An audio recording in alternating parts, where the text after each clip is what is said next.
The Summit of the Washington Monument by Arthur Selwyn.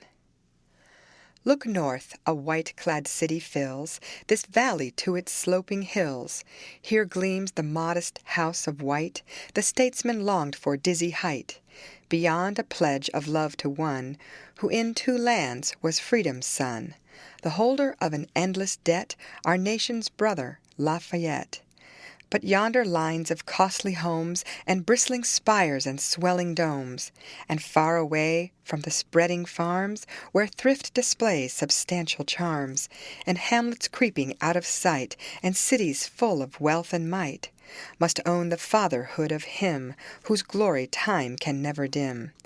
All who can reckon freedom's worth would write across this whole broad earth, with pen dipped in the golden sun, the magic name of Washington. If we can keep the rules he gave, this land he more than fought to save, our future fame will glisten forth, grand as the winter lighted north. Look south, where in its coat of gray the broad Potomac creeps away, and seeks the blue of distant skies, but pauses where the great chief lies, within his humble, hallowed tomb, amid Mount Vernon's deathless bloom. As glides the stream, the great course past thee, first to the bay and then the sea. So flowed thy life to rural rest, ere thou wast heaven's eternal quest.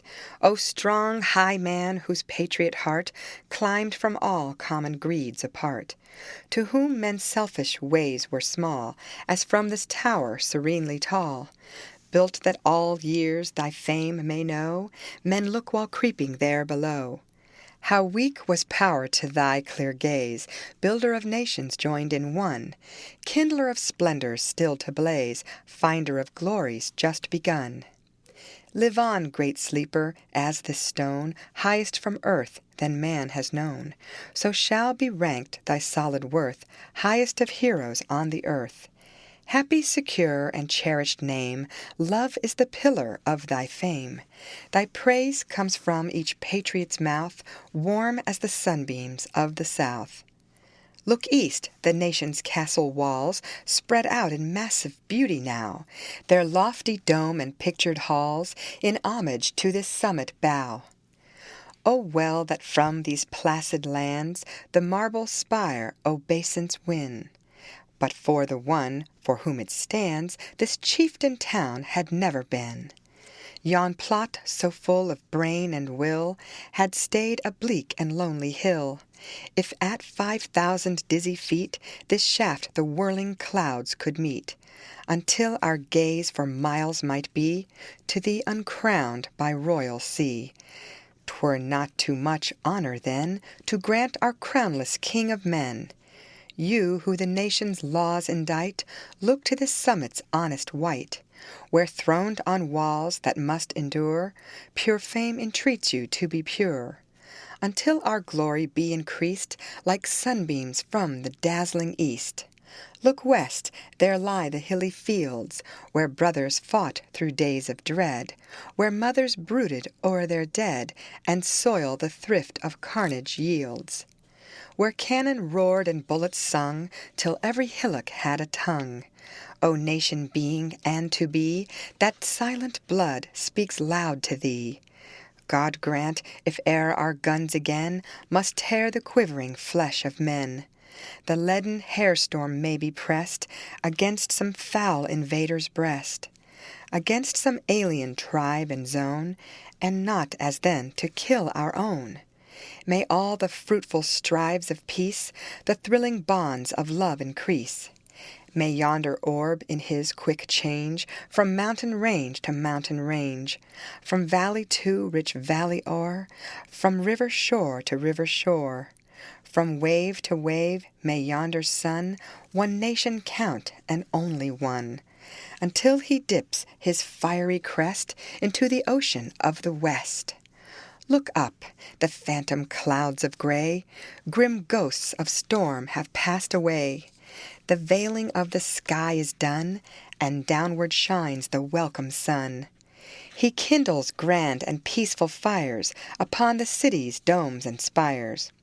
He sends his strong magnetic flow through yonder moving throngs below.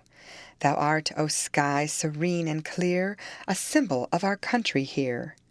What land in all this world of pain, this earth where millions toil in vain, where famine, pestilence, and strife play careless games with human life, where superstition clouds the soul, and heartless brains sad hearts control? What country, framed in frost of flowers, can see so clear a sky as ours?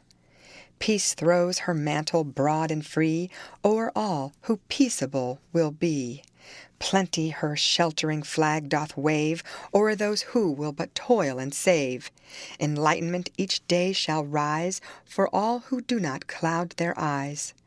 While liberty from every race has made this land a refuge place, let our deep thanks forever fly far as the reaches of the sky. The end. Read by Lorraine Montgomery for Lit to Go on the web at fcit.usf.edu. The Ballad of Reading Jail by Oscar Wilde. Part 1. He did not wear his scarlet coat, for blood and wine are red, and blood and wine were on his hands when they found him with the dead, the poor dead woman whom he loved and murdered in her bed. He walked amongst the trial men in a suit of shabby grey. A cricket cap was on his head, and his step seemed light and gay. But I never saw a man who looked so wistfully at the day. I never saw a man who looked with such a wistful eye upon that little tent of blue which prisoners call the sky, and at every drifting cloud that went with sails of silver by. I walked with other souls in pain within another ring, and was wondering if the man had done a great or little thing, when a voice behind me whispered low, "That feller's got to swing." Dear Christ, the very prison walls suddenly seemed to reel, and the sky above my head became like a casque of scorching steel. And though I was a soul in pain, my pain I could not feel. I only knew what haunted thought quickened his step, and why he looked upon the garish day with such a wistful eye. The man had killed the thing he loved, and so he had to die. Yet each man kills the thing he loves. By each let this be heard. Some do it with a bitter look, some with a flattering word. The coward does it with a kiss, the brave man with a sword. Some kill their love when they are young, and some when they are old. Some strangle with the hands of lust, some with the hands of gold. The kindest use a knife because the dead so soon grow cold. Some love too little, some too long, some sell and others buy. Some do the deed with many tears, and some without a sigh. For each man kills the thing he loves, yet each man does not die. He does not die a death of shame on a day of dark disgrace, nor have a noose about his neck, nor a cloth upon his face, nor drop feet foremost through the floor into an empty space. He does not sit with silent men who watch him night and day, who watch him when he tries to weep and when he tries to pray, who watch him lest he himself should rob the prison of its prey. He does not wake at dawn to see dread figures throng his room, the shivering captain robed in white, the sheriff stern with gloom, and the governor all in shiny black with the yellow face of doom. He does not rise in piteous haste to put on convict clothes, while some coarse-mouthed doctor gloats and notes each new and nerve-twitched pose, fingering a watch whose little ticks are like horrible hammer blows. He does not feel that sickening thirst that sands one's throat before the hangman with his gardener's gloves comes through the padded door and binds one with 3 leathern thongs, that the throat may thirst no more. He does not bend his head to hear the burial office read, nor, while the anguish of his soul tells him he's not dead, cross his own coffin as he moves into the hideous shed. He does not stare upon the air through a little roof of glass. He does not pray with lips of clay for his agony to pass, nor feel upon his shuddering cheek the kiss of Caiaphas. Stanza number 2. 6 weeks the guardman walked the yard in the suit of shabby grey. His cricket cap was on his head, and his step was light and gay, but I never saw a man who looked so wistfully at the day. I never saw a man who looked with such a wistful eye upon that little tent of blue which prisoners called the sky, and at every wandering cloud that trailed its ravelled fleeces by.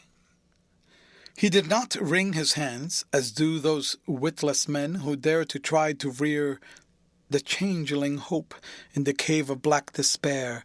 He only looked upon the sun and drank the morning air. He did not wring his hand nor weep, nor did he peak or pine, but he drank the air as though it held some healthful anodyne. With open mouth he drank the sun as though it had been wine. And I and all the souls in pain who tramped the other ring forgot if we ourselves had done a great or little thing, and watched with gaze of dull amaze the man who had to swing. For strange it was to see him pass with a step so light and gay, and strange it was to see him look so wistfully at the day, and strange it was to think that he had such a debt to pay. The oak and elm have pleasant leaves that in the springtime shoot, but grim to see is the gallows tree with his alder-bidden root, and green or dry a man must die before it bears its fruit. The loftiest place is the seat of grace for which all worldlings try, but who would stand in hempen band upon a scaffold high, and through a murderer's collar take his last look at the sky? It is sweet to dance to violins when love and life are fair. To dance to flutes, to dance to lutes, is delicate and rare. But it is not sweet with nimble feet to dance upon the air. So, with curious eyes and sick surmise, we watched him day by day, and wondered if each one of us would end the self-same way.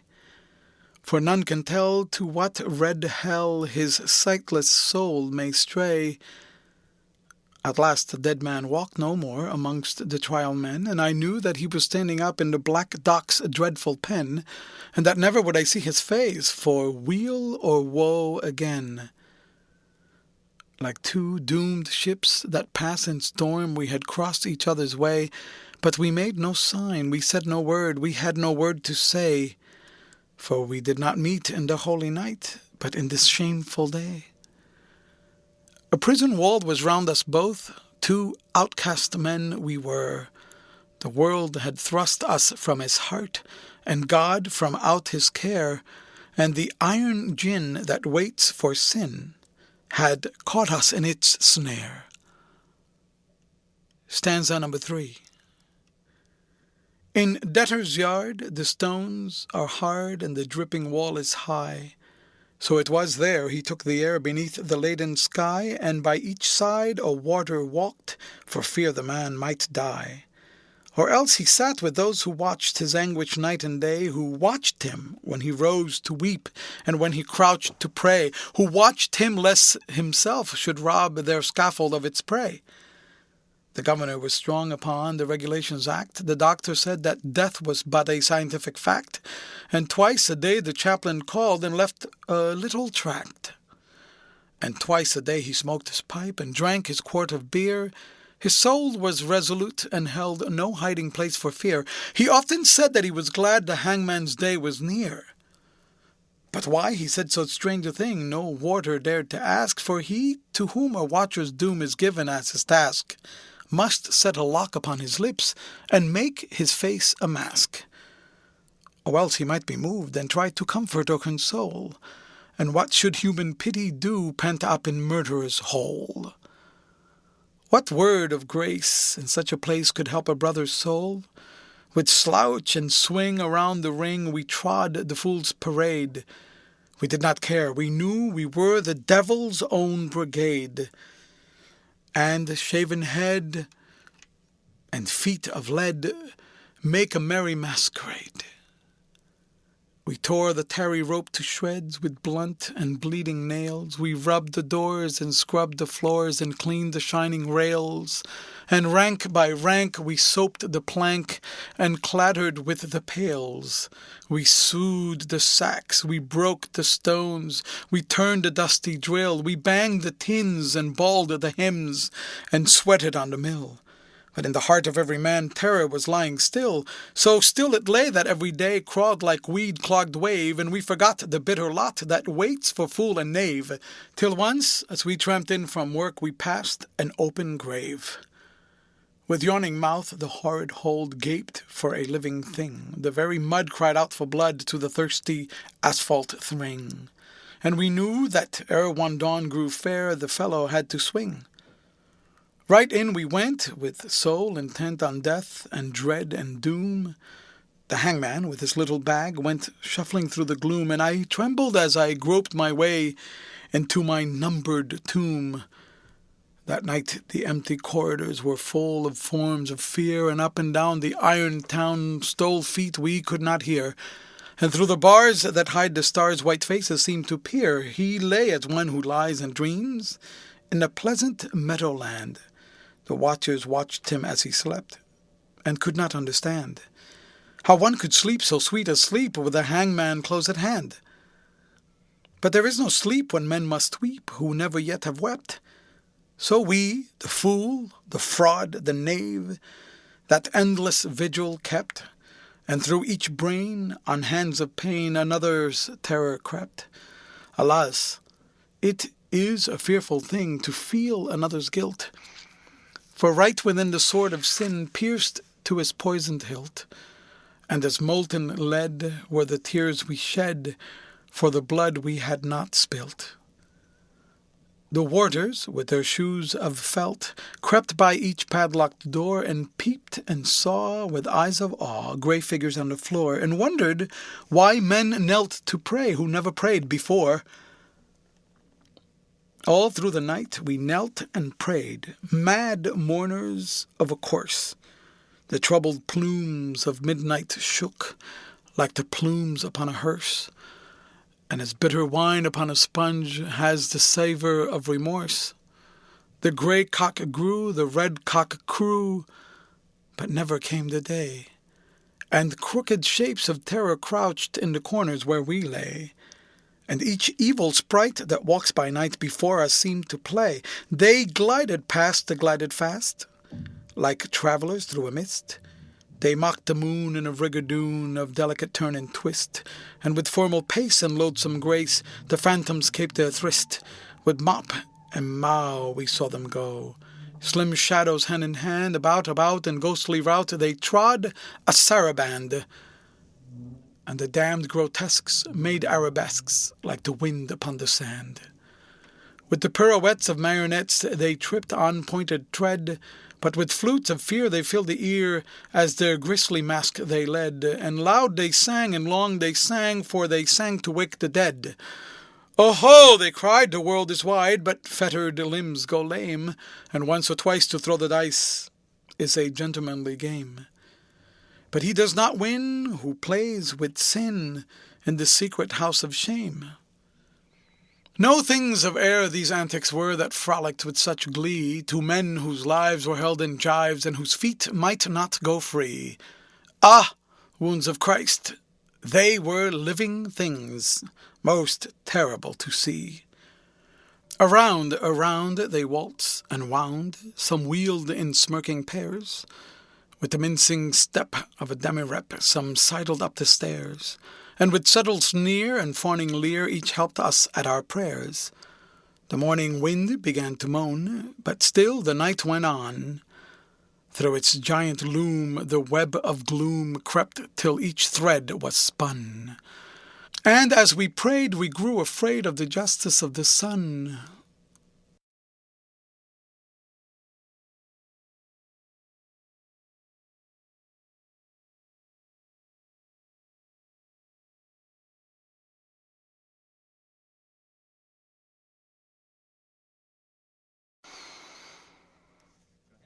The moaning wind went wandering round the weeping prison wall, till like a wheel of turning steel we felt the minutes crawl. O moaning wind, what had we done to have such a seneschal?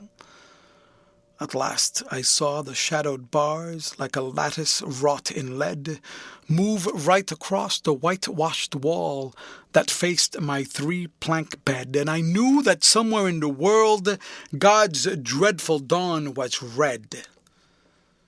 At 6 o'clock we cleaned our cells, at 7 all was still, but the sough and swing of a mighty wing the prison seemed to fill, for the Lord of Death with icy breath had entered in to kill. He did not pass in purple pomp, nor ride a moon-white steed. 3 yards of cord and a sliding board are all the gallows need. So with the rope of shame the herald came to do the secret deed. We were as men who through a fen of filthy darkness grope. We did not dare to breathe a prayer or to give our anguish scope. Something was dead in each of us, and what was dead was hope. For man's grim justice goes its way and will not swerve aside. It slays the weak, it slays the strong, it has deadly stride. With iron heel it slays the strong, the monstrous parricide. We waited for the stroke of 8, each tongue was thick with thirst, for the stroke of 8 is the stroke of fate that makes a man accursed, and fate will use a running noose for the best man and the worst. We had no other thing to do, save to wait for the sign to come, so like things of stone in a valley lone, quiet we sat and dumb, but each man's heart beat thick and quick like a madman on a drum. With sudden shock the prison clock smote on the shivering air, and from all the jail rose up a wail of impotent despair, like the sound the frightened marshes hear from some leper in his lair. And as one sees most fearful things in the crystal of a dream, we saw the greasy hempen rope hooked to the blackened beam, and heard the prayer the hangman's snare strangled into a scream. And all the woe that moved him so that he gave that bitter cry, and the wild regrets and the bloody sweats none knew so well as I. For he who lives more lives than one, more deaths than one must die. Stanza number 4. There is no chapel on the day on which they hang a man.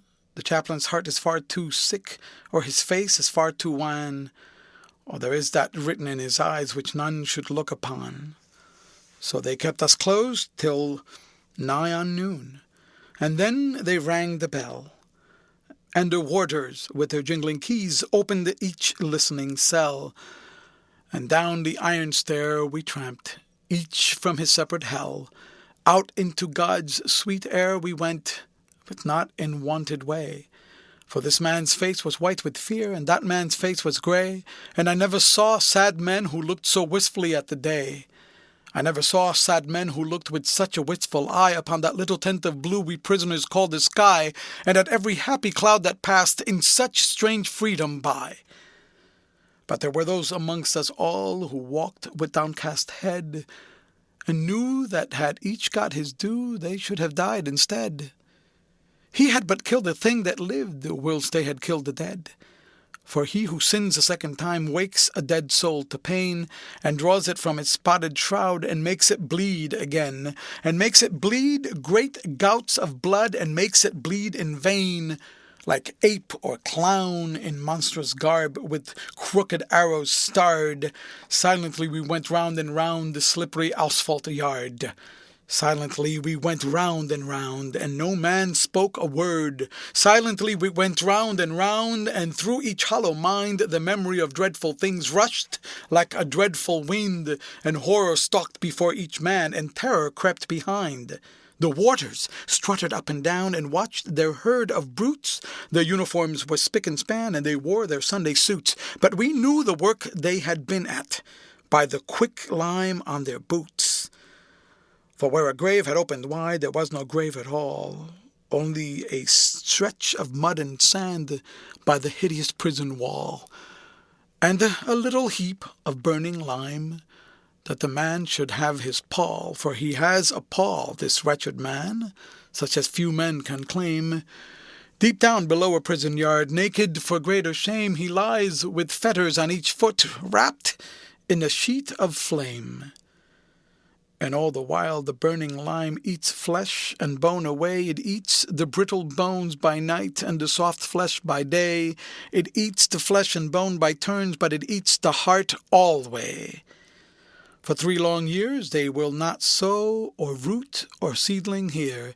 For 3 long years the unblessed spot will sterile be and bare, and look upon the wondering sky with unreproachful stare. They think a murderer's heart would taint each simple seed they sow. It is not true. God's kindly earth is kindlier than men know, and the red rose would but glow more red, the white rose whiter blow. Out of his mouth a red, red rose, out of his heart a white, for who can say by what strange way Christ brings his will to light? Since the barren staff the pilgrim bore bloomed in the great Pope's sight. But neither milk-white rose nor red may bloom in prison air. The shard, the pebble, and the flint are what they give us there. For flowers have been known to heal a common man's despair. So never will wine-red rose or white, petal by petal, fall on that stretch of mud and sand that lies by the hideous prison wall, to tell the men who tramp the yard that God's Son died for all. Yet, though the hideous prison wall still hems him round and round, and a spirit may not walk by night that is with fetters bound, and a spirit may but weep that lies in such unholy ground, he is at peace, this wretched man, at peace, or will be soon. There is no thing to make him mad, nor does terror walk at noon, for the lampless earth in which he lies has neither sun nor moon. They hanged him as a beast is hanged. They did not even toll a requiem that might have brought rest to his startled soul, but hurriedly they took him out and hid him in a hole. The warders stripped him of his clothes and gave him to the flies. They mocked the swollen purple throat and the stark and staring eyes, and with laughter loud they heaped the shroud in which the convict lies. The chaplain would not kneel to pray by his dishonored grave, nor mark it with that blessed cross that Christ for sinners gave, because the man was one of those whom Christ came down to save. Yet all is well, he has but passed to life's appointed bourne, and the alien tears will fill for him pity's long broken urn. For his mourners be outcast men, and outcasts always mourn. Stanza number 5. I know not whether laws be right or whether laws be wrong. All that we know who lie in jail is that the wall is strong, and that each day is like a year whose days are long. But this I know, that every law that men have made for man, since first man took his brother's life and the sad world began, but straws the wheat and saves the chaff with a most evil fan. This too I know, and wise it were if each could know the same, that every prison that men built is built with bricks of shame, and bound with bars lest Christ should see how men their brothers maim. With bars they blur the gracious moon and blind the goodly sun. And they do well to hide their hell, for in it things are done that son of things nor son of man should ever look upon. The vilest deeds, like poison weeds, bloom well in prison air. It is only what is good in man that wastes and withers there. Pale anguish keeps the heavy gate, and the warder is despair. For they starve the little frightened child till it weeps both night and day, and they scourge the weak and flog the fool and gibe the old and grey, and some grow mad and all grow bad, and none a word may say. Each narrow cell in which we dwell is a foul and dark latrine, and the fetid breath of living death chokes up each grated screen, and all but lust is turned to dust in humanity's machine. The blackish water that we drink creeps with a loathsome slime, and the bitter bread they weigh in scales is full of chalk and lime, and sleep will not lie down but walks wild-eyed and cries to time. But though lean hunger and green thirst like asp with adder fight, we have little care of prison fare, for what chills and kills outright is that every stone one lifts by day becomes one's heart by night. With midnight always in one's heart and twilights in one's cell, we turn to crank or tear the rope, each in his separate hell. And the silence is more awful far than the sound of a brazen bell, and never a human voice comes near to speak a gentle word, and the eye that watches through the door is pitiless and hard, and by all forgot we rot and rot, with soul and body marred. And thus we rust life's iron chain, degraded and alone, and some men curse, and some men weep, and some men make no moan, but God's eternal laws are kind, and break the heart of stone, and every human heart that breaks in prison cell or yard is as that broken box that gave its treasure to the Lord, and filled the unclean leper's house with the scent of costliest nard. Ah, happy they whose hearts can break, and peace of pardon win. How else may man make straight his plan, and cleanse his soul from sin? How else but through a broken heart may Lord Christ enter in? And he of the swollen purple throat and the stark staring eyes waits for the holy hands that took the thief to paradise. And a broken and a contrite heart the Lord will not despise. The man in red who reads the law gave him 3 weeks of life, 3 little weeks in which to heal his soul of his soul's strife, and cleanse from every blot of blood the hand that held the knife. And with tears of blood he cleansed the hand that held the steel, for only blood can wipe out blood, and only tears can heal. And the crimson stain that was of Cain became Christ's snow-white seal. Part number 6. In Reading jail by Reading town there is a pit of shame, and in it lies a wretched man eaten by teeth of flame. In a burning, winding sheet he lies, and his grave has got no name, and there, till Christ call forth the dead, in silence let him lie. No need to waste a foolish tear, or heave the windy sigh. The man had killed the thing he loved, and so he had to die. And all men kill the thing they love. By all let this be heard. Some do it with a bitter look, some with a flattering word. The coward does it with a kiss, the brave man with a sword. The end. Read by Leonidas for Lit2Go on the web at fcit.usf.edu. Barbara Frietchie by John Greenleaf Whittier. Up from the meadows rich with corn clear in the cool September morn, the clustered spires of Frederick stand green-walled by the hills of Maryland. Round about them orchards sweep, apple and peach tree fruited deep. Fair is the garden of the Lord to the eyes of the famished rebel horde. On that pleasant morn of the early fall, when Lee marched over the mountain wall, over the mountains winding down horse and foot into Fredericktown, 40 flags with their silver stars, 40 flags with their crimson bars, flapped in the morning wind. The son of noon looked down and saw not one. Up rose old Barbara Frietchie then, bowed with her 80 years and 10. Bravest of all in Fredericktown, she took up the flag the men hauled down. In her attic window the staff she set, to show that one heart was loyal yet. Up the street came the rebel tread, Stonewall Jackson riding ahead. Under his slouched hat, left and right he glanced, the old flag met his sight. Halt! The dust-brown ranks stood fast. Fire! Out blazed the rifle blast. It shivered the window, pane and sash, it rent the banner with seam and gash. Quick as it fell from the broken staff, Dame Barbara snatched the silken scarf.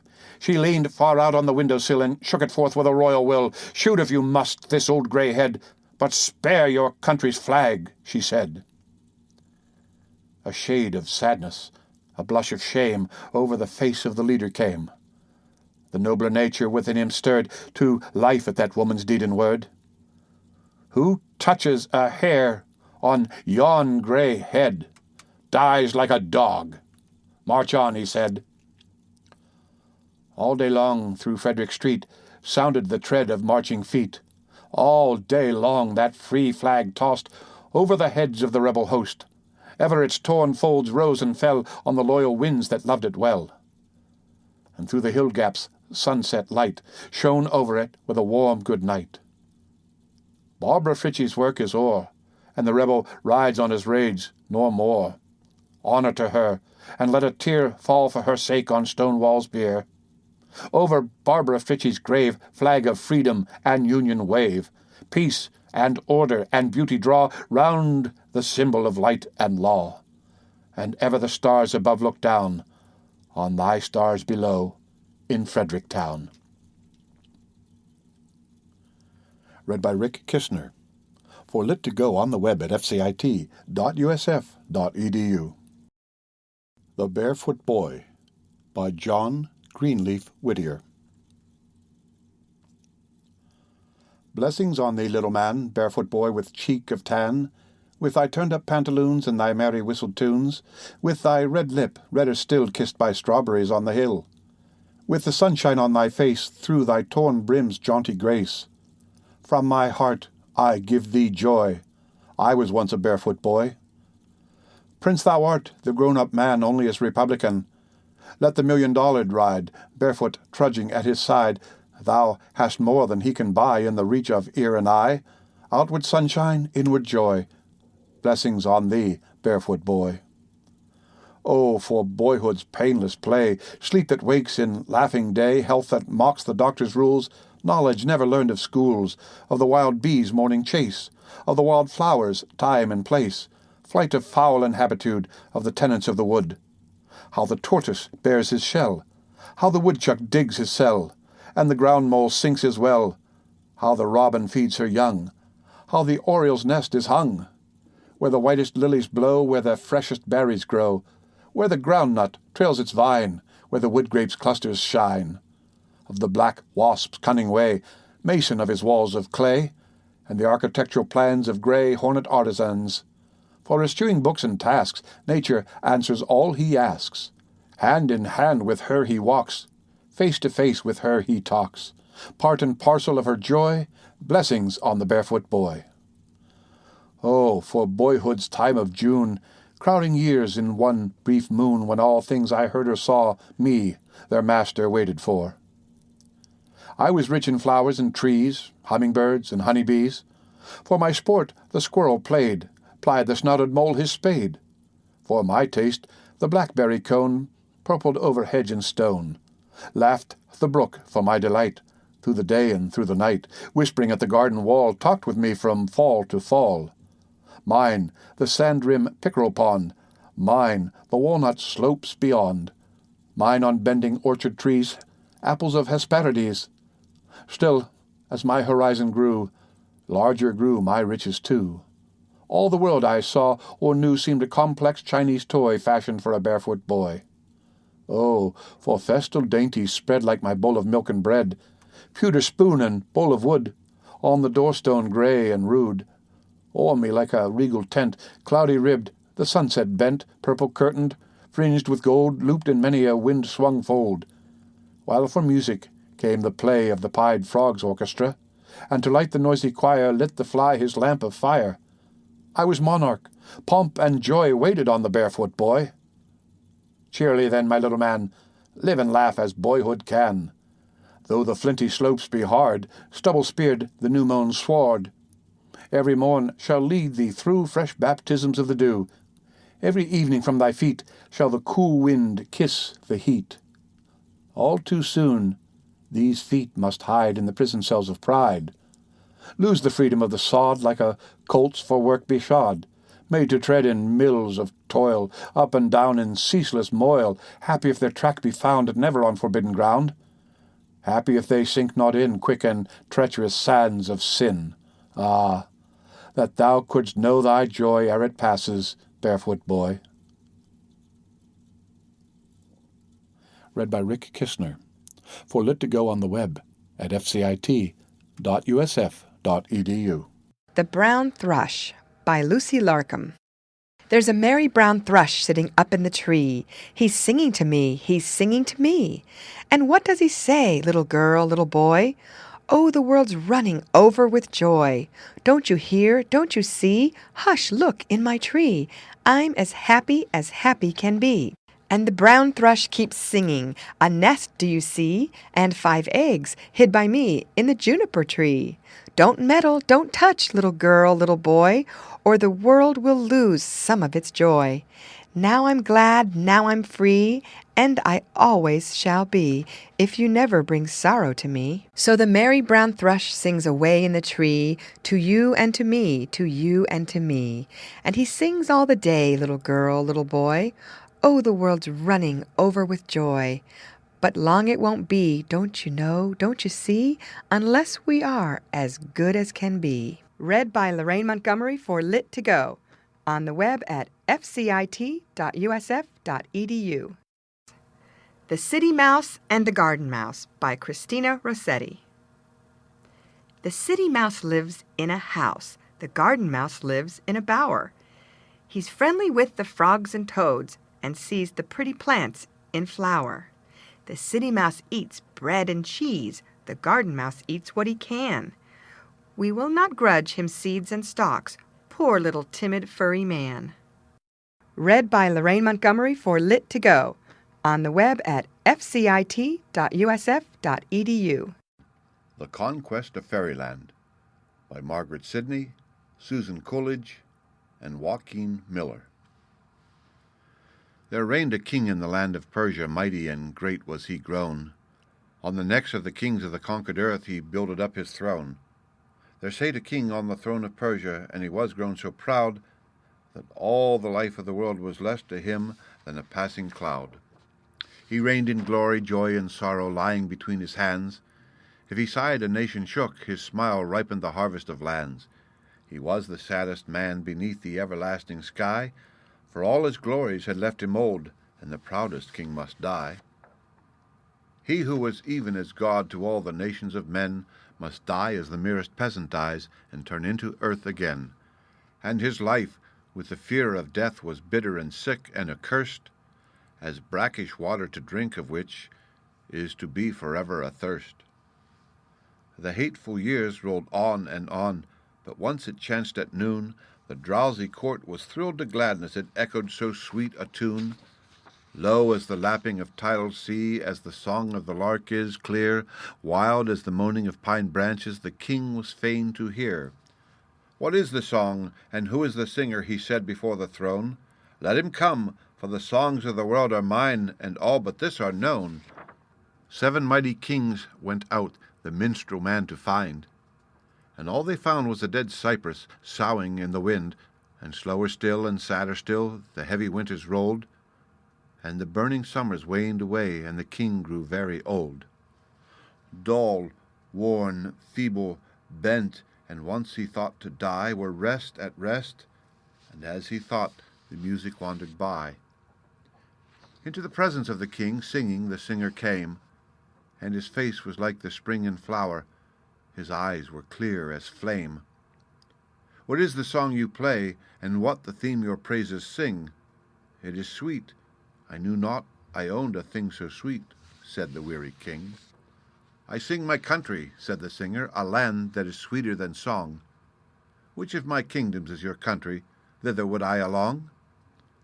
Great, O king, is thy power, and the earth a footstool for thy feet. But my country is free, and my own country, and oh, my country is sweet. As he heard, the eyes of the king grew young and alive with fire. Lo, is there left on the earth a thing to strive for, a thing to desire? Where is thy country? Tell me, O singer, speak thine innermost heart. Leave thy music, speak plainly, speak, forget thine art. The eyes of the singer shone as he sang, and his voice rang wild and free, as the elemental wind or the uncontrollable sobs of the sea. Oh, my distant home, he sighed. Oh, alas, away and afar. I watch thee now as a lost sailor watches a shining star. Oh, that a wind would take me there, that a bird would set me down, where the golden streets shine red at sunset in my father's town. For only in dreams I see the faces of the women there, and fain would I hear them singing once, braiding their ropes of hair. Oh, I am thirsty and long to drink of the river of life, and I am fain to find my own country where no man shall die. Out of the light of the throne the king looked down, as in the spring the green leaves burst from their dusky buds, so was hope in the eyes of the king. Lo, he said, I will make thee great, I will make thee mighty in sway, even as I but the name of thy country speak, and the place and the way. Oh, the way to my country is ever north till you pass the mouth of hell, past the limbo of dreams and the desolate land where shadows dwell. And when you have reached the fount of wonder, you ford the waters wan to the land of elves and the land of fairies, enchanted ℌ𝔞𝔫𝔞𝔥. The singer ceased, and the lyre in his hand snapped as a cord in twain, and neither lyre nor singer was seen in the kingdom of Persia again. And all the nobles gazed astounded, no man spoke a word, till the old king said, "Call out my armies, bring me hither a sword." As a little torrent swollen by snows is turned to a terrible stream, so the gathering voices of all his countries cried to the king in his dream, crying, "For thee, O our king, for thee we had freely and willingly died, warriors, martyrs, what thou wilt, not that our lives be tied the worth of a thought to the king, but rather because thy rod is over our heads as over thine is the changeless will of God. Rather for this we beseech thee, O master, for thine own sake refrain from the blasphemous madness of pride, from the fever of impious gain." "You seek my death," the king thundered. "You cry, forbear to save the life of a king too old to frolic. Let him sleep in the grave. But I will live for all your treason, and by my own right hand I will set out this day with you to conquer fairyland." Then all the nations paled aghast, for the battle to begin was a war with God and a war with death, and they knew the thing was sin. Sick at heart, they gathered together, but none denounced the wrong, for the will of God was unseen, unsaid, and the will of the king was strong. So the air grew bright with spears, and the earth shook under the tread of the mighty horses harnessed for battle, the standards flaunted red, and the wind was loud with the blare of trumpets, and every house was void of the strength and stay of the house, and the peace of the land destroyed. And the growing corn was trodden under the weight of armed feet, and every woman in Persia cursed the sound of a song too sweet, cursed the insensate longing for life in the heart of a sick old man. But the king of Persia, with all his armies, marched on ℌ𝔞𝔫𝔞𝔥. Many a day they marched in the sun, till their silver armor was led to sink their bodies into the grave, and many a man fell dead. And they passed the mouth of hell, and the shadowy country grey, where the air is mist, and the people mist, and the rain more real than they. And they came to the fount of wonder, and forded the waters wan. And the king of Persia and all his armies marched on ℌ𝔞𝔫𝔞𝔥, and they turned the rivers to blood and the fields to a ravaged camp. And they neared the golden fairy town that burned in the dusk as a lamp. And they stood and shouted for joy to see it stand so nigh, given into their hands for spoil, and their hearts beat proud and high. And the armies longed for the morrow to conquer the shining town, for there was no death in the land, neither any to strike them down.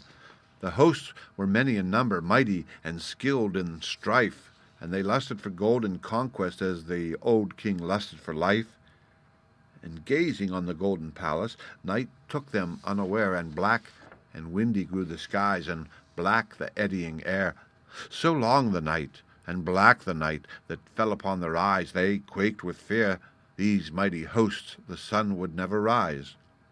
Darkness and deafening sounds confused the black, tempestuous air, and no man saw his neighbor's face, nor heard his neighbor's prayer. And wild with terror the raging armies fell on each other in fight. The ground was strewn with wounded men, mad in the horrible night, mad with eternal pain, with darkness and stabbing blows rained on all sides from invisible hands, till the ground was red as a rose. And though he was longing for rest, none ventured to pause from the strife, lest haply another wound be his to poison his hateful life. And the king entreated death, and for peace the armies prayed. But the gifts of God are everlasting, his word is not gainsayed. Gold and battle are given the hosts, their boon is turned to a ban, and the curse of the king is to reign forever in conquered ℌ𝔞𝔫𝔞𝔥. The end. Read by Rick Kistner for lit2go on the web at ℒ𝔢𝔩𝔢𝔡.usf.edu. If I Were a Sunbeam by Lucy Larcom. If I were a sunbeam, I know what I'd do. I would seek white lilies, rainy woodlands through. I would steal among them, softest light I'd shed, until every lily raised its drooping head. If I were a sunbeam, I know where I'd go, into lowliest hovels, dark with want and woe. Till sad hearts looked upward, I would shine and shine. Then they'd think of heaven, their sweet home and mine. Art thou not a sunbeam, child whose life is glad, with an inner radiance sunshine never had? Oh, as God hath blessed thee, scatter rays divine, for there is no sunbeam, but must die or shine. Read by Lorraine Montgomery for lit2go, on the web at fcit.usf.edu. Impressions by Oscar Wilde. 1. Le Jardin. The lily's withered chalice falls around its rod of dusty gold, and from the beech trees on the wold the last wood pigeon coos and calls. The gaudy leonine sunflower hangs black and barren on its stalk, and down the windy garden walk the dead leaves scatter hour by hour. Pale privet petals white as milk are blown into a snowy mass. The roses lie upon the grass like little shreds of crimson silk. 2.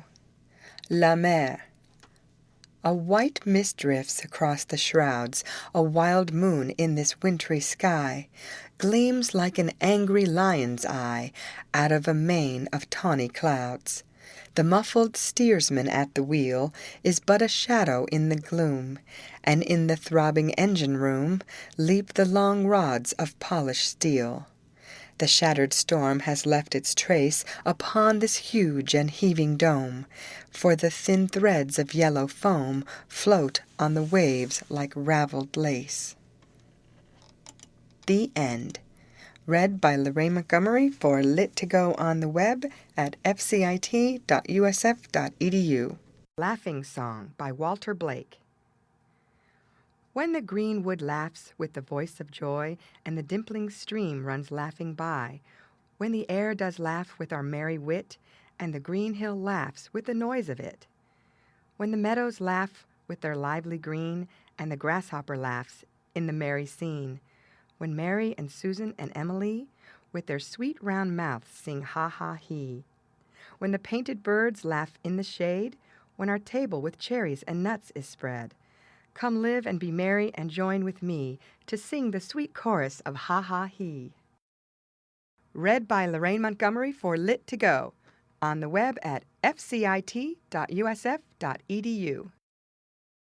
Le Jardin des Tuileries by Oscar Wilde. This winter air is keen and cold this winter sun, but round my chair the children run like little things of dancing gold. Sometimes about the painted kiosk the mimic soldiers strut and stride, sometimes the blue-eyed brigands hide in the bleak tangles of the bosque. And sometimes while the old nurse cons her book they steal across the square, and launch their paper and navies where huge Triton writhes in greenish bronze. And now in mimic flight they flee, and now they rush a boisterous band, and tiny hand on tiny hand climb up the black and leafless tree. Ah, cruel tree, if I were you, and children climbed me for their sake, though it be winter I would break into spring blossoms white and blue. The End. Read by Lorraine Montgomery for lit2go on the web at fcit.usf.edu. Lift Every Voice and Sing by James Weldon Johnson. Lift every voice and sing, till earth and heaven ring, ring with the harmonies of liberty. Let our rejoicing rise, high as the listening skies, let it resound loud as the rolling sea. Sing a song full of the faith that the dark past has taught us. Sing a song full of the hope that the present has brought us. Facing the rising sun of our new day begun, let us march on till victory is won. Stony the road we trod, bitter the chastening rod, felt in the days when hope unborn had died. Yet with a steady beat, have not our weary feet come to the place for which our fathers sighed? We have come over a way that with tears have been watered. We have come treading our path through the blood of the slaughtered, out from the gloomy past, till now we stand at last, where the white gleam of our bright star is cast. God of our weary years, God of our silent tears, Thou who hast brought us thus far on the way, Thou who hast by thy might led us into the light, keep us forever in the path, we pray. Lest our feet stray from the places, our God, where we met thee, lest our hearts drunk with the wine of the world we forget thee. Shadowed beneath thy hand, may we forever stand, true to our God, true to our native land. The End. Read by Lorraine Montgomery for Lit to Go on the web at ℒ𝔤𝔤𝔠𝔞𝔥.usf.edu. The Line Storm Song by Robert Frost. The line storm clouds fly tattered and swift, the road is forlorn all day, where a myriad snowy quartz stones lift, and the hoofprints vanish away. The roadside flowers, too wet for the bee, expend their bloom in vain. Come over the hills and far with me, and be my love in the rain. The birds have less to say for themselves, in the wood world's torn despair, than now these numberless years the elves, although they are no less there. All song of the woods is crushed like some wild, easily shattered rose. Come, be my love in the wet woods, come, where the boughs rain when it blows. There is the gale to urge behind, and brute are singing down, and the shallow waters aflutter with wind, from which to gather your gown. What matter if we go clear to the west, and come not through dry shod? For wilding brooch shall wet your breast, the rain-fresh goldenrod. Oh, never this whelming east wind swells, but it seems like the sea's return to the ancient lands where it left the shells before the age of the fern. And it seems to like the time when after doubt our love came back amain. Oh, come forth into the storm and rout, and be my love in the rain. Read by David Russell for Lit to Go on the web at fcit.usf.edu. Meddlesome Mattie by Anne and Jane Taylor. One ugly trick has often spoiled the sweetest and the best. Matilda, though a pleasant child, one grievous fault possessed, which like a cloud before the skies hid all her better qualities. Sometimes she'd lift the teapot lid to peep at what was in it, or tilt the kettle if you did but turn your back a minute. In vain you told her not to touch, her trick of meddling grew so much. Her grandmamma went out one day, and by mistake she laid her spectacles and snuff-box gay too near the little maid. Ah, well, thought she, I'll try them on as soon as grandmamma is gone. Forthwith she placed upon her nose the glasses large and wide, and looking round, as I supposed, the snuff-box too she spied. Oh, what a pretty box is that! I'll open it, said little Mat. I know that grandmamma would say, don't meddle with it, dear, but then she's far enough away, and no one else is near. Besides, what can there be amiss in opening such a box as this? So thumb and finger went to work to move the stubborn lid, and presently a mighty jerk the mighty mischief did. For all at once, ah, woeful case, the snuff came puffing in her face. Poor eyes and nose and mouth besides a dismal sight presented. In vain as bitterly she cried, her folly she repented. In vain she ran about for ease, but she could do nothing now but sneeze. She dashed the spectacles away to wipe her tingling eyes, and as in 20 bits they lay, her grandmamma she spies. Hey day, and what's the matter now? Says grandmamma with lifted brow. Matilda, smarting with the pain, and tingling still and sore, made many a promise to refrain from meddling evermore, and 'tis a fact, as I have heard, she ever since has kept her word. The End. Read by Rick Kistner for Lit to Go on the web at fcit.usf.edu. Maud Muller, a poem by John Greenleaf Whittier. Maud Muller on a summer's day raked the meadows sweet with hay.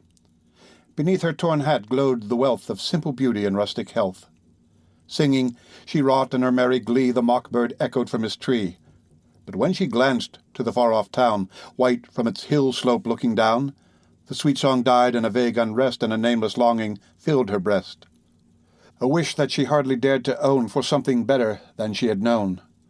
The judge rode slowly down the lane, smoothing his horse's chestnut mane. He drew his bridle in the shade of the apple trees to greet the maid, and ask a draught from the spring that flowed through the meadow across the road. She stooped, where the cool spring bubbled up, and filled for him her small tin cup, and blushed as she gave it, looking down on her feet so bare and her tattered gown. "Thanks," said the judge. "A sweeter draught from a fairer hand was never quaffed." He spoke of the grass and flowers and trees, of the singing birds and the humming bees. They talked of the haying, and wondered whether the cloud in the west would bring foul weather. And Maud forgot her briar-torn gown, and her graceful ankles bare and brown, and listened while a pleasant surprise looked from her long-lashed hazel eyes. At last, like one who for delay seeks a vain excuse, he rode away. Maud Muller looked and sighed, "Ah me, that I the judge's bride might be. He would dress me up in silks so fine, and praise and toast me at his wine. My father should wear a broadcloth coat, my brother should sail a painted boat. I'd dress my mother so grand and gay, and the baby should have a new toy each day. And I'd feed the hungry and clothe the poor, and all should bless me who left our door." The judge looked back as he climbed the hill, and saw Maud Muller standing still. "A form more fair, a face more sweet, ne'er hath it been my lot to meet. And her modest answer and graceful air show her wise and good as she is fair. Would she were mine, and I to-day like her a harvester of hay. No doubtful balance of rights and wrongs, nor weary lawyers with endless tongues, but low of cattle and song of birds, and health and quiet and loving words." But he thought of his sisters proud and cold, and his mother vain of her rank and gold. So closing his heart, the judge rode on, and Maud was left in the field alone. But the lawyers smiled that afternoon when he hummed in court an old love tune, and the young girl mused beside the well till the rain on the unraked clover fell. He wedded a wife of richest dower, who lived for fashion as he for power. Yet oft, in his marble hearth's bright glow, he watched a picture come and go, and sweet Maud Muller's hazel eyes looked out in their innocent surprise. Oft, when the wine in his glass was red, he longed for the wayside well instead, and closed his eyes on his garnished rooms to dream of meadows and clover blooms, and the proud man sighed with a secret pain, "Ah, that I were free again, free as when I rode that day where the barefoot maiden raked her hay. She wedded a man unlearned and poor, and many children played round her door. But care and sorrow and childbirth pain left their traces on heart and brain.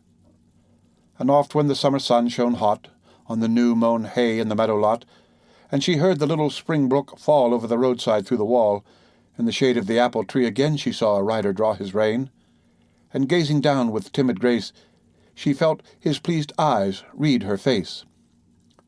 Sometimes her narrow kitchen walls stretched away into stately halls. The weary wheel to a spinnet turned, the tallow candle an astral burned. And for him who sat by the chimney lug, dozing and grumbling o'er pipe and mug, a manly form at her side she saw, and joy was duty and love was law. Then she took up her burden of life again, saying only, "It might have been." Alas for maiden, alas for judge, for rich repiner and household drudge. God pity them both, and pity us all, who vainly the dreams of youth recall. For of all sad words of tongue or pen, the saddest are these, "It might have been." Ah well, for us all some sweet hope lies, deeply buried from human eyes, and in the hereafter angels may roll the stone from its grave away. Read by Rick Kistner for Lit2Go on the web at fcit.usf.edu. My Butterfly by Robert Frost. Thine emulous fond flowers are dead too, and the daft sun assaulter, he that frightened thee so oft is fled or dead. Save only me, nor is it sad to thee. Save only me, there is none left to mourn thee in the fields. The grey grass is not dappled with the snow. Its two banks have not shut upon the river, but it is long ago. It seems forever, since first I saw thee glance with all the dazzling other ones in airy dalliance, precipitate in love, tossed, tangled, world and world above, like a limp rose wreath in a fairy dance, when that was the soft mist of my regret hung not on all the land, and I was glad for thee, and glad for me, I wist. Thou didst not know, who tottered wandering on high, that fate had made thee for the pleasure of the wind, with those great careless wings, nor yet did I. And there were other things. It seemed God let thee flutter from his gentle clasp, then fearful he had let thee win too far beyond him to be gathered in, snatched thee o'er eager with ungentle grasp. Ah! I remember me how once conspiracy was rife against my life. The languor of it and the dreaming fond, surging the grasses dizzied me of thought. The breeze three odors brought, and a gem flower waved in a wand. Then, when I was distraught and could not speak, sighed long full on my cheek, what should that reckless zephyr fling, but the wild touch of thy dusty wing? I found that wing broken today, for thou art dead, I said, and the strange birds say. I found it with the withered leaves, under the eaves. The end. Read by ℒ𝔤𝔤𝔤𝔤 for lit2go on the web at fcit.usf.edu. Lullaby by Christina Rossetti. Lullaby, oh lullaby, flowers are closed and lambs are sleeping. Lullaby, oh lullaby, stars are up, the moon is peeping. Lullaby, oh lullaby, while the birds are silence keeping. Lullaby, oh lullaby, sleep my baby, fall a-sleeping. Lullaby, oh lullaby. Read by Lorraine Montgomery for lit2go on the web at fcit.usf.edu. Newton by Lord George Gordon Byron. When Newton saw an apple fall, he found a mode of proving that the earth turned round in a most natural whirl called gravitation, and this is the sole mortal who could grapple since Adam with a fall or with an apple. Read by Lorraine Montgomery for lit2go on the web at fcit.usf.edu. The Wind by Christina Rossetti. Who has seen the wind? Neither you nor I. But when the leaves hang trembling, the wind is passing by. Who has seen the wind? Neither you nor I.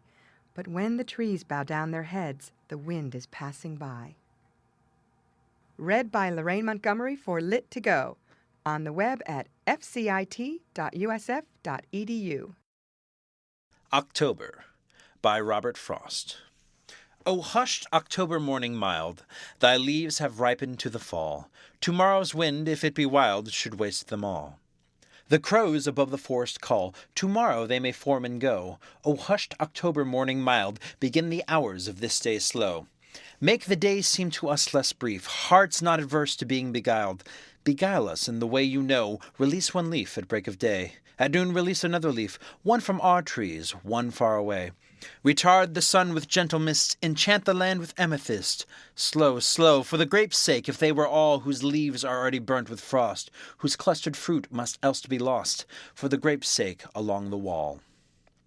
Read by David Russell for lit2go on the web at fcit.usf.edu. When I Hear the Learnt Astronomer by Walt Whitman. When I heard the learnt astronomer, when the proofs, the figures, were ranged in columns before me, When I was shown the charts, the diagrams to add, divide, and measure them. When I sitting heard the learned astronomer, where he lectured with much applause in the lecture room.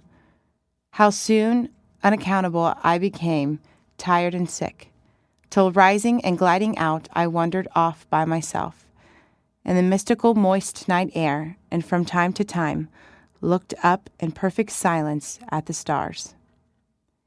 The end. Read by Amanda Bernstein for Lit2Go on the web at fcit.usf.edu. Piping Down the Valleys Wild by William Blake. Piping down the valleys wild, piping songs of pleasant glee, on a cloud I saw a child, and he laughing said to me, "Pipe a song about a lamb." So I piped with merry cheer. "Piper, pipe that song again." So I piped, he wept to hear. "Drop thy pipe, thy happy pipe, sing thy songs of happy cheer." So I sang the same again, while he wept with joy to hear. "Piper, sit thee down and write in a book that all may read." So he vanished from my sight, and I plucked a hollow reed. And I made a rural pen, and I stained the water clear, and I wrote my happy songs, every child may joy to hear. Read by Lorraine Montgomery for Lit2Go, on the web at fcit.usf.edu. The Way to Be Happy. How pleasant it is at the end of the day, no follies to have to repent, but reflect on the past and be able to say, my time has been properly spent. When I've done all my business with patience and care, and been good and obliging and kind, I lie on my pillow and sleep away there with a happy and peaceable mind. Instead of all this, if it must be confessed, that I careless and idle have been, I lie down as usual and go to my rest, but feel discontented within. Then as I dislike all the trouble I've had, in future I'll try to prevent it, for I never am naughty without being sad, or good without being contented.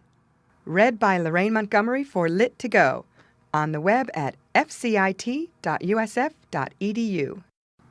The Violet by Anne and Jane Taylor. Down in a green and shady bed, a modest violet grew. Its stalk was bent, it hung its head, as if to hide from view. And yet it was a lovely flower, its color bright and fair. It might have graced a rosy bower instead of hiding there. Yet there it was, content to bloom, in modest tints arrayed, and there diffused a sweet perfume within the silent shade. Then let me to the valley go, this pretty flower to see, that I may also learn to grow in sweet humility. Read by Lorraine Montgomery for Lit2Go, on the web at fcit.usf.edu. The Rivulet by Lucy Larcom. Run, little rivulet, run, summer is fairly begun. Bear to the meadow the hymn of the pines, and the echo that rings where the waterfall shines. Run, little rivulet, run. Run, little rivulet, run, sing to the fields of the sun, that wavers in emerald, shimmers in gold, where you glide from your rocky ravine crystal cold. Run, little rivulet, run. Run, little rivulet, run, sing of the flowers every one, of the delicate harebell and violet blue, of the red mountain rosebud all dripping with dew. Run, little rivulet, run. Run, little rivulet, run, carry the perfume you won, from the lily that woke when the morning was gray, to the white waiting moonbeam adrift on the bay. Run, little rivulet, run. Run, little rivulet, run, stay not till summer is done. Carry the city, the mountain bird's glee, carry the joy of the hills to the sea. Run, little rivulet, run. Read by Lorraine Montgomery for Lit2Go, on the web at fcit.usf.edu. The Sisters by Christina Rossetti.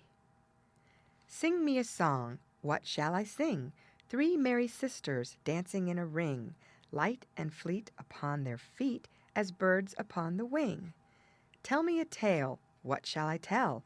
Two mournful sisters and a tolling knell, tolling ding and tolling dong, ding dong bell. Read by Lorraine Montgomery for Lit2Go, On the web at 𝔖𝔤𝔩𝔢𝔡.usf.edu. The Star by Anne and Jane Taylor. Twinkle, twinkle, little star, how I wonder what you are, up above the world so high, like a diamond in the sky. When the blazing sun is gone, when he nothing shines upon, then you show your little light, twinkle, twinkle, all the night. Then the traveler in the dark thanks you for your tiny spark. He could not see which way to go, if you did not twinkle so. In the dark blue sky you keep, and often through my curtains peep, for you never shut your eye till the sun is in the sky. As your bright and tiny spark lights the traveler in the dark, though I know not what you are, twinkle, twinkle, little star. Read by Lorraine Montgomery for Lit2Go, on the web at fcit.usf.edu. Stanzas for the Times by John Greenleaf Whittier. Is this the land our fathers loved, the freedom which they toiled to win? Is this the soil whereon they moved? Are these the graves they slumber in? Are we the sons by whom are borne the mantles which the dead have worn? And shall we crouch above these graves with craven soul and fettered lip, yoke in with marked and branded slaves, and tremble at the driver's whip, bend to the earth our pliant knees, and speak but as our masters please? Shall outraged nature cease to feel? Shall mercy's tears no longer flow?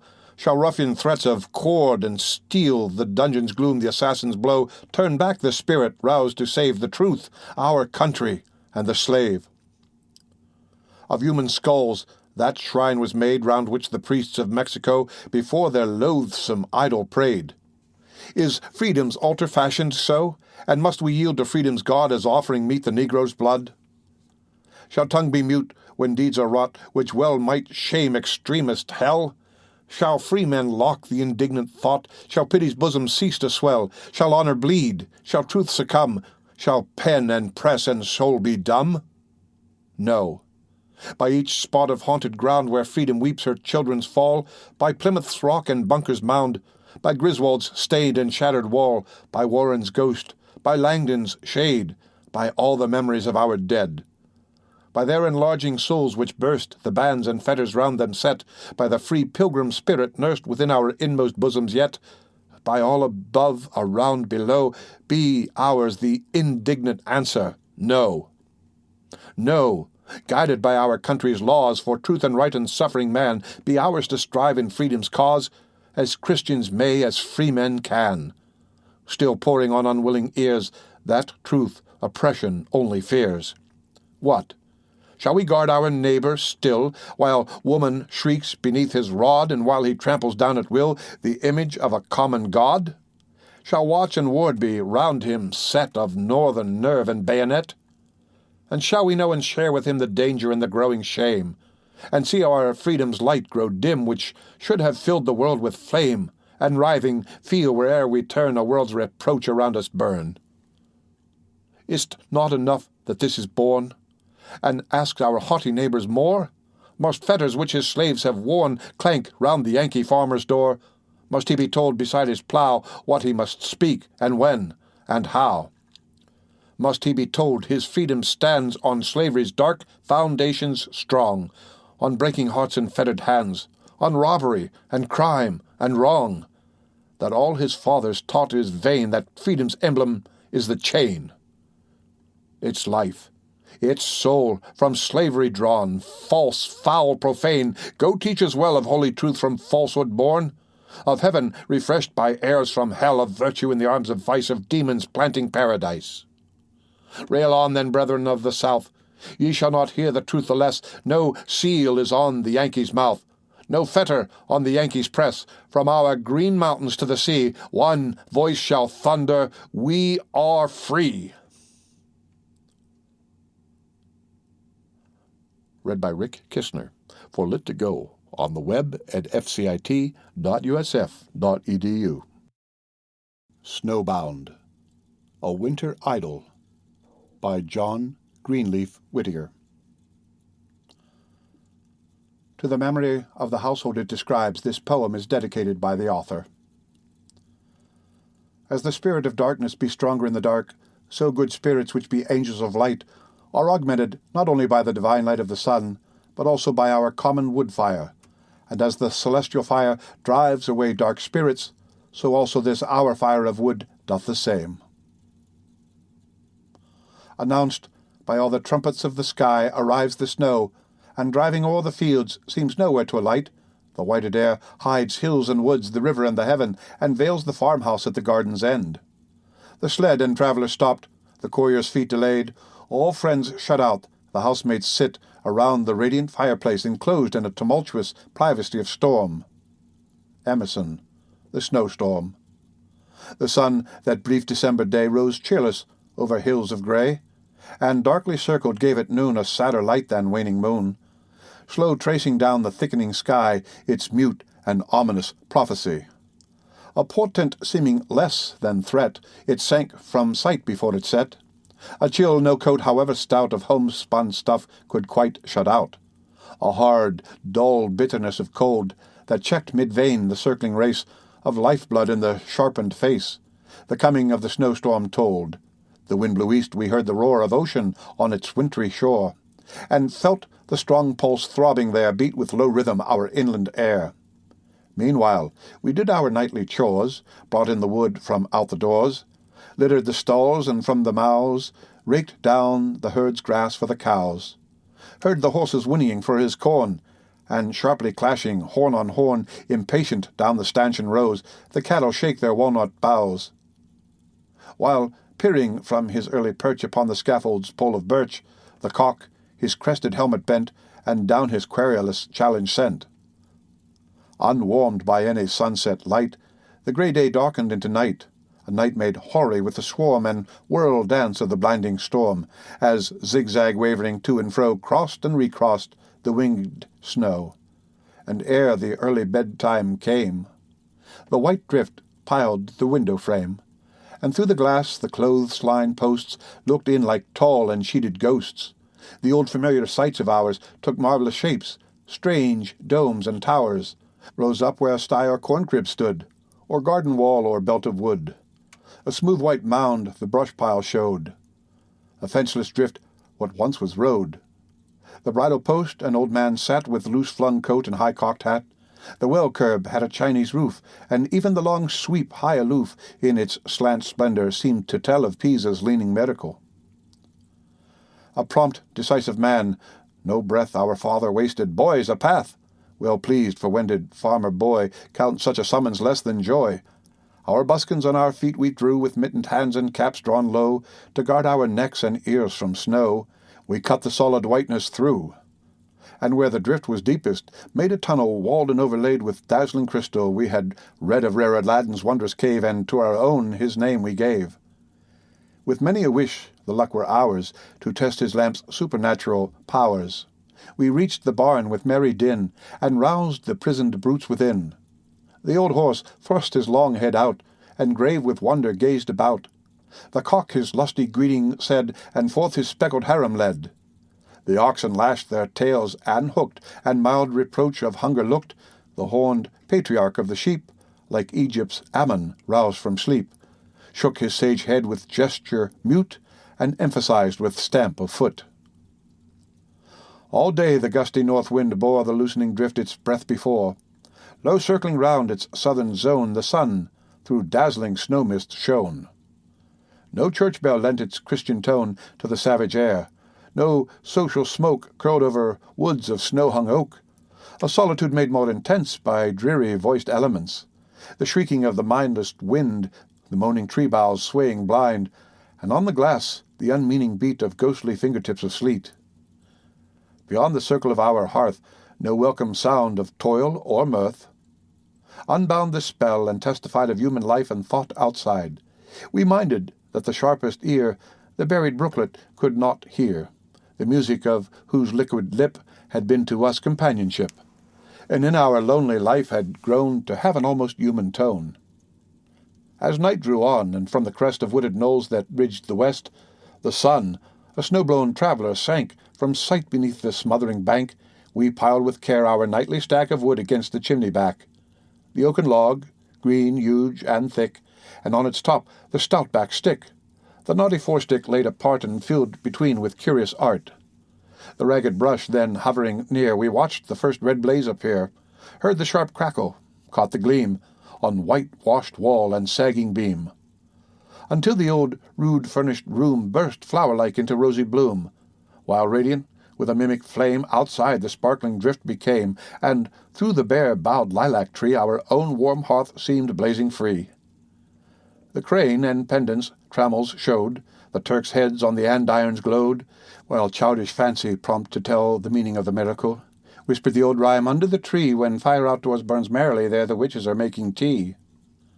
The moon above the eastern wood shone at its full, the hill range stood, transfigured in the silver flood, its blown snows flashing cold and keen, dead white, save where some sharp ravine took shadow or the sombre green of hemlocks turned to pitchy black against the whiteness at their back, for such a world and such a night, most fitting that unwarming light, which only seemed, where'er it fell, to make the coldness visible. Shut in from all the world without, we sat, the clean, winged hearth about, content to let the north wind roar in baffled rage at pane and door, while the red logs before us beat the frost line back with tropic heat.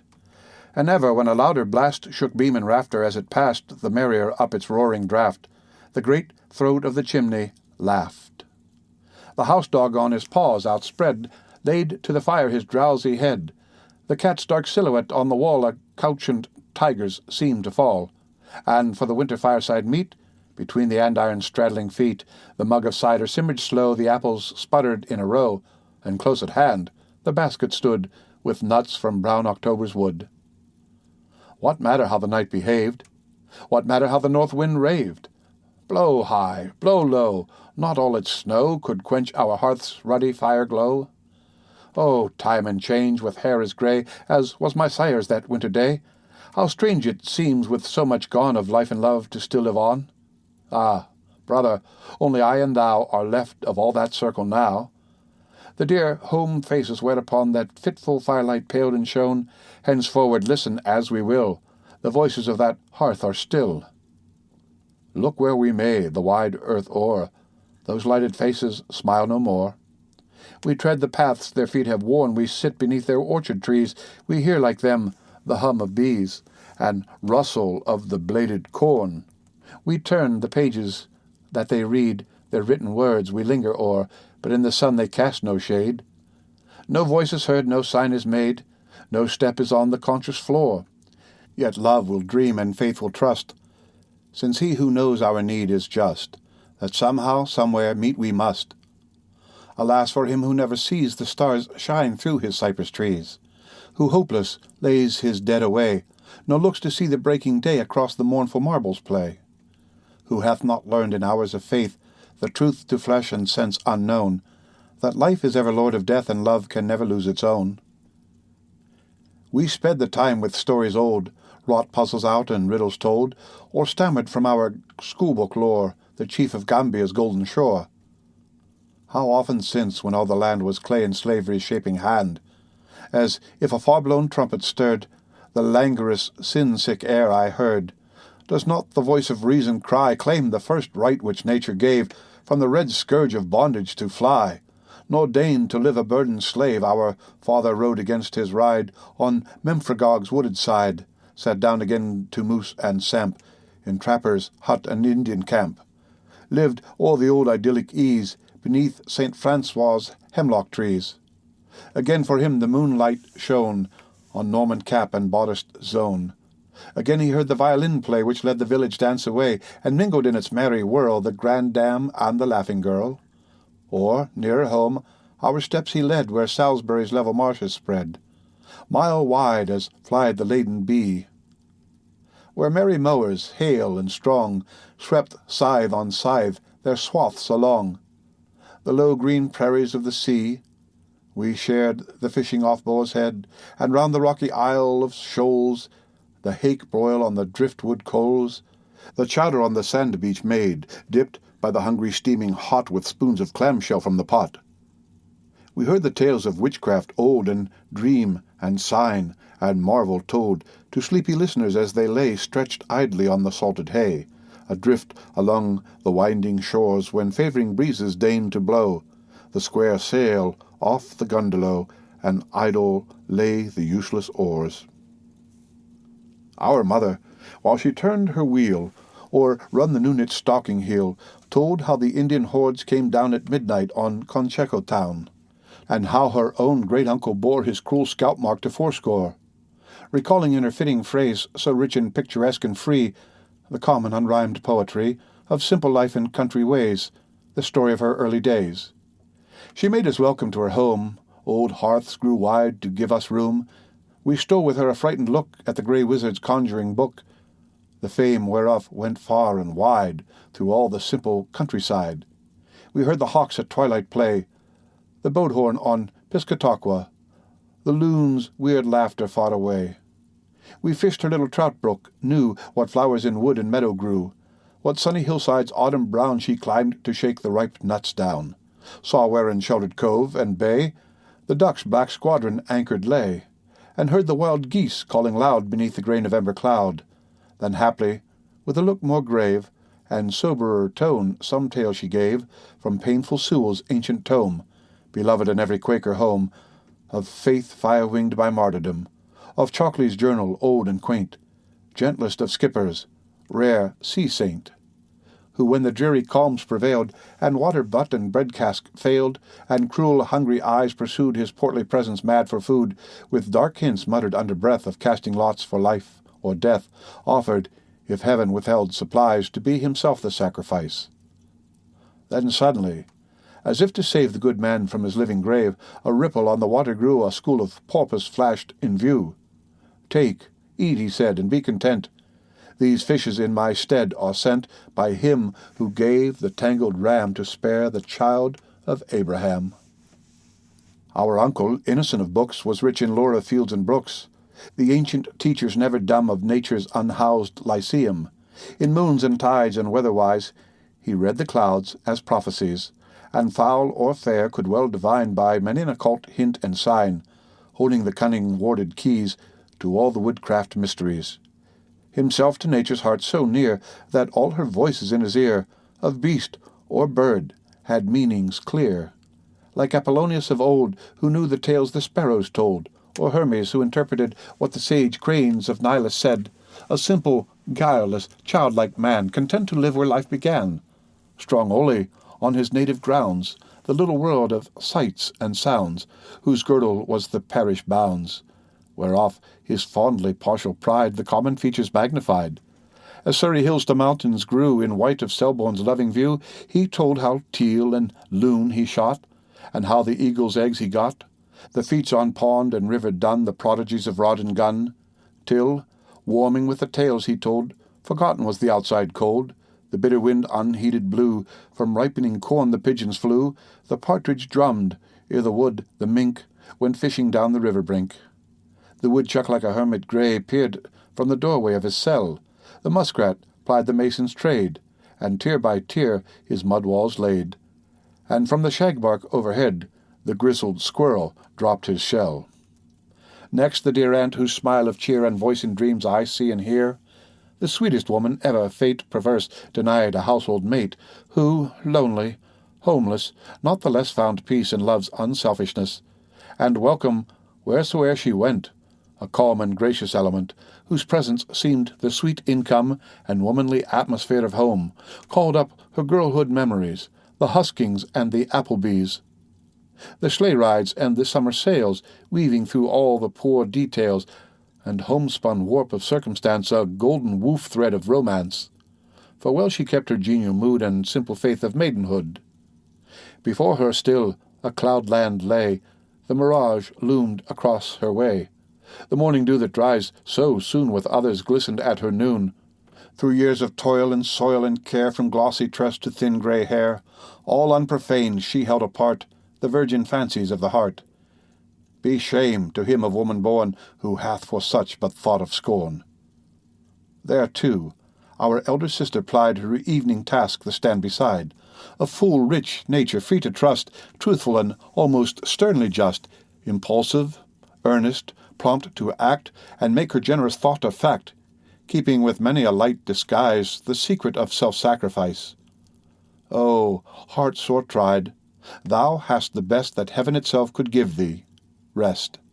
Rest from all bitter thoughts and things. How many a poor one's blessings went with thee beneath the low green tent, whose curtain never outward swings. As one who held herself a part of all she saw, and let her heart against the household bosom lean upon the motley braided mat, our youngest and our dearest sat, lifting her large, sweet, asking eyes, now bathed in the unfading green and holy peace of paradise. Oh, looking from some heavenly hill, or from the shade of saintly palms, or silver reach of river calms, do those large eyes behold me still? With me one little year ago, the chill weight of the winter snow for months upon her grave has lain. And now, when summer south winds blow, and briar and harebell bloom again, I tread the pleasant paths we trod, I see the violet-sprinkled sod, whereon she leaned, too frail and weak, the hillside flowers she loved to seek, yet following me where'er I went with dark eyes full of love's content. The birds are glad, the briar rose fills the air with sweetness, all the hills stretch green to June's unclouded sky, but still I wait with ear and eye for something gone which should be nigh. A loss in all familiar things, in flower that blooms and bird that sings, and yet, dear heart, remembering thee, am I not richer than of old? Safe in thy immortality, what change can reach the wealth I hold? What chance can mar the pearl and gold thy love hath left in trust with me? And while in life's late afternoon, where cool and long the shadows grow, I walk to meet the night that soon shall shape and shadow overflow. I cannot feel that thou art far, since near at need the angels are. And when the sunset gates unbar, shall I not see thee waiting stand, and white against the evening star, the welcome of thy beckoning hand? Brisk wielder of the birch and rule, the master of the local school, held at the fire his favourite place, its warm glow lit a laughing face, fresh-hued and fair, where scarce appeared the uncertain prophecy of beard. He teased the mitten-blinded cat, played crosspins on my uncle's hat, sang songs, and told us what befalls in classic Dartmouth's college halls. Born the wild northern hills among, from whence his yeoman father wrung, by patient toil, subsistence scant, not competence and yet not want, he early gained the power to pay his cheerful self-reliant way, could doff at ease his scholar's gown to peddle wares from town to town, or through the long vacations reach, in lonely lowland districts teach, where all the droll experience found at stranger hearths in boarding round, the moonlit skater's keen delight, the sleigh drive through the frosty night, the rustic party with its rough accompaniment of blind man's buff, and whirling plate, and forfeits paid, his winter task a pastime made. Happy the snow-locked homes wherein he tuned his merry violin, or played the athlete in the barn, or held the good dame's widening yarn, or mirth-provoking versions told of classic legends rare and old, wherein the scenes of Greece and Rome had all the commonplace of home.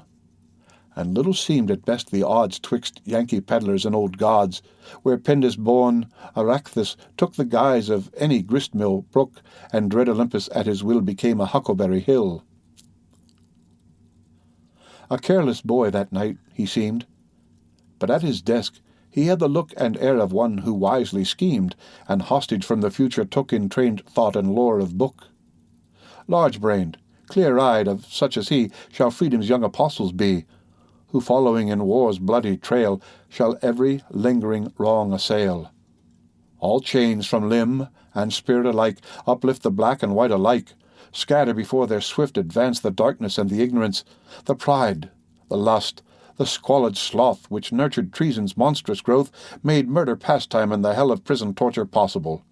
The cruel eye of castle refute, old forms remold and substitute, for slavery's lash the freeman's will, for blind routine wise-handed skill. A schoolhouse plant on every hill, stretching in radiant nerve lines, thence the quick wires of intelligence, till north and south together brought, shall own the same electric thought, in peace a common flag salute, and side by side in labour's free and unresentful revelry, harvest the fields wherein they fought. Another guest that winter night flashed back from lustrous eyes the light unmarked by time, and yet not young. The honeyed music of her tongue and words of meekness scarcely told a nature passionate and bold, strong, self-concentred, spurning guide, its milder features dwarfed beside her unbent will's majestic pride. She sat among us at the test, a not unfeared, half-welcome guest, rebuking with her cultured phrase our homeliness of words and ways. A certain pard-like treacherous grace swayed the lithe limbs and dropped the lash, lent the white teeth their dazzling flash, and under low brows black with light rayed out at times a dangerous light. The sharp heat lightnings of her face presaging ill to him whom fate condemned to share her love or hate. A woman tropical, intense in thought and act, in soul and sense, she blended in like a degree the vixen and the devotee, revealing with each freak of feint the temper of Petruchio's Kate, the raptures of Siena's saint. Her tapering hand and rounded wrist had facile power to form a fist. The warm, dark languish of her eyes was never safe from wrath's surprise. Brows saintly calm, and lips devout, knew every change of scowl and pout, and the sweet voice had notes more high and shrill for social battle cry. Since then, what old cathedral town has missed her pilgrim's staff and gown? What convent gate has held its lock against the challenge of her knock?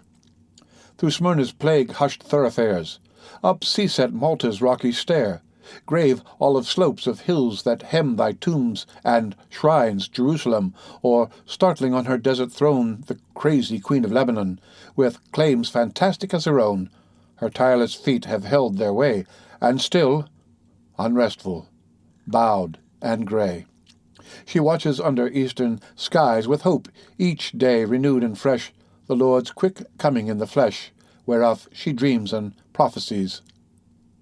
Where'er her troubled path may be, the Lord's sweet pity with her go. The outward, wayward life we see, the hidden springs we may not know. Nor is it given us to discern what threads the fatal sisters spun, through what ancestral years has run the sorrow with the woman born, what forged her cruel chain of moods, what set her feet in solitudes, and held the love within her mute, what mingled madness in the blood, a lifelong discord and annoy, water of tears with oil of joy, and hid within the folded bud perversities of flower and fruit. It is not ours to separate the tangled skein of will and fate, to show what metes and bounds should stand upon the soul's debatable land, and between choice and providence divide the circle of events. But he who knows our frame is just, merciful, and compassionate, and full of sweet assurances, and hope for all the language is, that he remembereth we are dust. At last the great logs, crumbling low, sent out a dull and duller glow.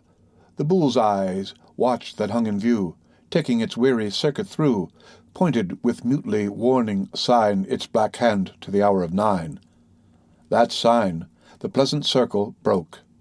My uncle ceased his pipe to smoke, knocked from its bowl the refuse grey, and laid it tenderly away, then roused himself to safely cover the dull red brands with ashes over.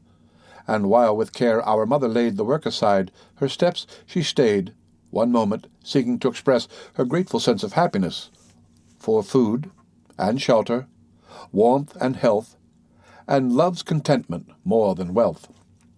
With simple wishes, not the weak vain prayers which no fulfilment seek, but such as warm the generous heart, or prompt to do with heaven its part, that none might lack that bitter night for bread and clothing, warmth and light.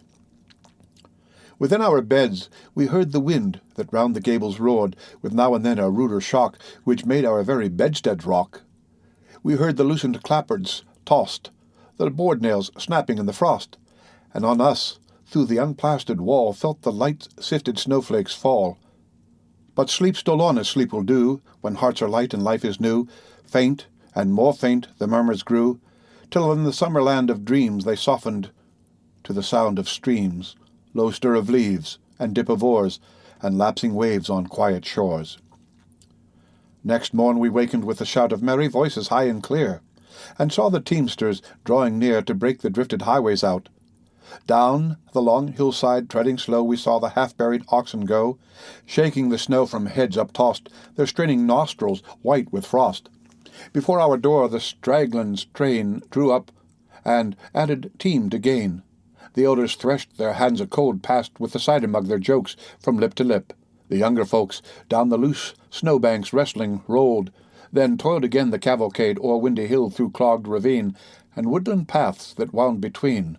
Low drooping pine boughs winter weighed, from every barn a team afoot, at every house a new recruit, where drawn by nature's subtlest law, haply the watchful young men saw sweet doorway pictures of the curls, and curious eyes of merry girls, lifting their hands in mock deference against the snowball's compliments, and reading in each missive tossed the charm with Eden never lost.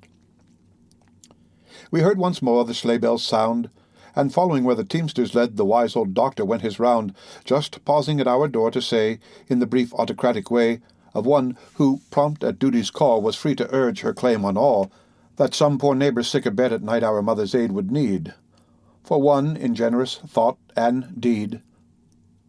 What mattered in the sufferer's sight the Quaker matron's inward light, the doctor's mail of Calvin's creed? All hearts confess the saints elect, who twain in faith and love agree, and melt not in an acid sect the Christian pearl of charity. So days went on. A week had passed since the great world was heard from last. The almanac we studied o'er, read and reread our little store of books and pamphlets, scarce a score. One harmless novel, mostly hid from younger eyes, a book forbid, and poetry, or good or bad, a single book was all we had. Where Elwood's meek, drab-skirted muse, a stranger to the heathen nine, sang, with a somewhat nasal whine, the wars of David and the Jews. At last the floundering carrier bore the village paper to our door, lo, broadening outward as we read, to warmer zones the horizon spread. In panoramic length unrolled we saw the marvels that it told.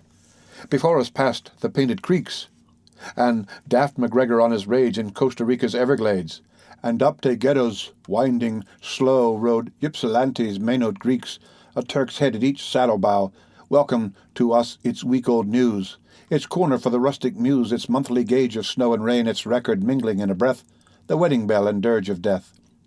Jest, anecdote, and lovelorn tale, the latest culprit sent to jail, its hue and cry of stolen and lost, its vendue sales and goods at cost, and traffic calling loud for gain.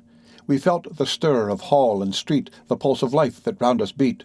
The chill embargo of the snow was melted in the genial glow. Wide swung again our ice-locked door, and all the world was ours once more. Clasp, angel of the backward look, and folded wings of ashen grey, and voice of echoes far away, the brazen covers of thy book. The weird palimpsest, old and vast, wherein thou hidst the spectral past, where closely mingling pale and glow the characters of joy and woe, the monographs of outlived years, or smile illumed or dim with tears, green hills of life that slope to death, and haunts of home whose visted trees shade oft to mournful cypresses with the white amaranths underneath. Even while I look, I can but heed the restless sand's incessant fall, importunate hours that hours succeed, each clamorous with its own sharp need, and duty keeping pace with all. Shut down and clasped with heavy lids, I hear again the voice that bids the dreamer leave his dream midway, for larger hopes and graver fears life greatens in these later years, the century's aloe flowers today. Yet haply in some lull of life, some truce of God which breaks its strife, the wordling's eyes shall gather dew, dreaming in throngful city ways, of winter joys his boyhood knew, and dear and early friends, the few who yet remain, shall pause to view these Flemish pictures of old days. Sit with me by the homestead hearth, and stretch the hands of memory forth to warm them at the wood fire's blaze. And thanks untraced to lips unknown shall greet me like the odours blown from unseen meadows newly mown, or lilies floating in some pond, wood-fringed, the wayside gaze beyond.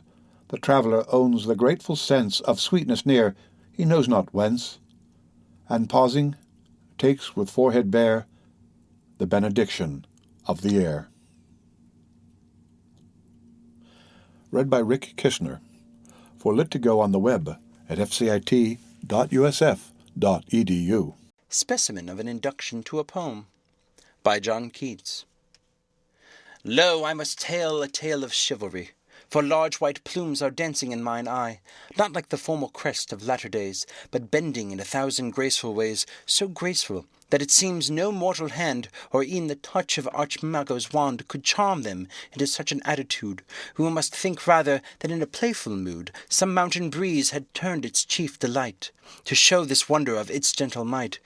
Lo, I must tell a tale of chivalry, for while I muse, the lance points slantingly athwart the morning air, some lady sweet, who cannot feel for cold her tender feet, from the worn top of some old battlement, hails it with tears her stout defender sent, and from her own pure self no joy dissembling, wraps round her ample robe with happy trembling.